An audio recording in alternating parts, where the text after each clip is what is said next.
3 reasons why experts still think our plugs have holes in them. If you were to take apart an outlet and look at the contact wipers that the prongs slide into, you would find that they have bumps on them. At least originally they did in this patent design. These bumps fit into the holes so that the outlet can grip the plug more firmly. This denting prevents the plug from slipping out of the socket due to the weight of the plug and the cord. It also improves the contact between the plug and the outlet. However, modern outlets no longer have these indents. They simply have springs.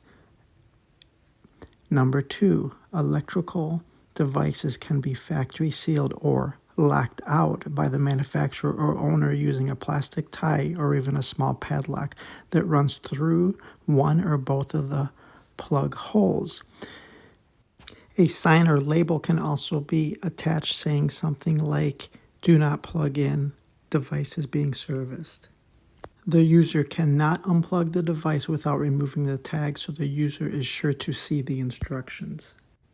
Number 3, there is also a small amount of savings in the raw material or metal for the manufacturer of the prong plug device. Every little bit helps.